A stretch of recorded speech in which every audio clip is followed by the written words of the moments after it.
La Real Academia de la Lengua ofrece 13 acepciones para la palabra ciclo, entre las que podemos encontrar una serie de fases por las que pasa un fenómeno, un conjunto de transformaciones por las que pasa un cuerpo hasta volver a su estado original, o la oscilación completa de un movimiento periódico. Cualquiera de ellas puede permitirnos analogías para entender aspectos de nuestras sociedades, nuestras creencias y rituales, o la incidencia de cambios en los sistemas de poder, económicos o políticos. Todo lo humano parece cíclico, como la vida. Así, podríamos asumir que nuestro país se encuentra en un proceso especialmente decisivo de cierre, renovación o apertura de nuevos ciclos políticos y económicos, ello sin que necesariamente sea malo o bueno. En este contexto, en esta cápsula abordaré el desenlace de los temas legislativos de la última entrega del Equilátero y el tema de la reforma a la Ley de Seguridad Nacional que el partido de gobierno metió a discusión antes de la clausura del ciclo 2020. En la reforma de subcontratación, a pesar de las advertencias de la oposición, la mayoría gobernista aprobó la propuesta y los empresarios empezaron a transmitirle al presidente el problema de la inminente pérdida de empleos antes de la elección de renovación de cámaras. Por ello, el Ejecutivo decidió no promulgar la ley por lo pronto y reenviarla al Poder Legislativo antes de un desastre económico. En cuanto a la reforma sobre el uso de la marihuana, no sabemos si fue por la sesuda reflexión sobre la inoportuna implementación de tal medida en temporada de pandemia, la evidente falta de recursos ante la crisis económica en materia educativa, o las coincidencias del puritarismo evangelista del presidente con el conservadurismo del PAN. Y por ello fue mandada a la congeladora legislativa. La siguiente fue la reforma al Poder Judicial, en la cual se cierra un ciclo de reformas que venían probablemente desde el cedillismo, en el cual se ofrece la posibilidad de mejoras en la profesionalización de los juzgadores, mejoras en los aspectos de controles contra la corrupción y sobre el nepotismo. Sin embargo, la ambigüedad con la que se manejó el texto constitucional plantea también la posibilidad de que la mayoría legislativa pro gobierno, que ya no va a requerir a la oposición para aprobar los cambios en las leyes secundarias,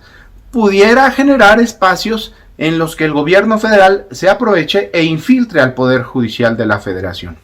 Eso hay que tenerlo de manera muy especialmente atenta. También se abordó al final del periodo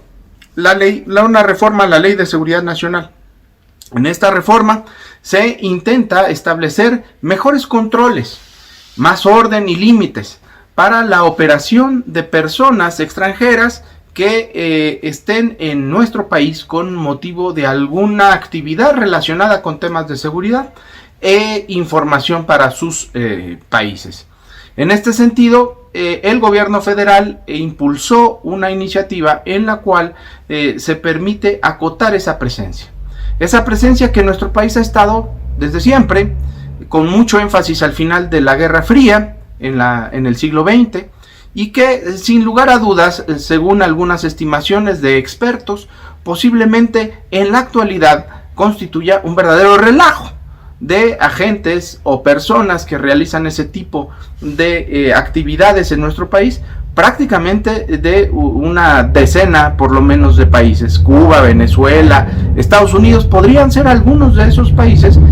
cuya cooperación no es plenamente justa ni recíproca con el gobierno mexicano. En ese sentido, la reforma que propuso el gobierno federal es acertada. Sin embargo, el contexto de enfrentamiento con el gobierno de Estados Unidos o distanciamiento al menos, y el contexto de la situación que acompañó a la detención del general Cienfuegos en meses pasados, da pie a pensar que esta reforma, lejos de intentar poner orden en el caos que ha prevalecido en la historia del intercambio de información entre gobiernos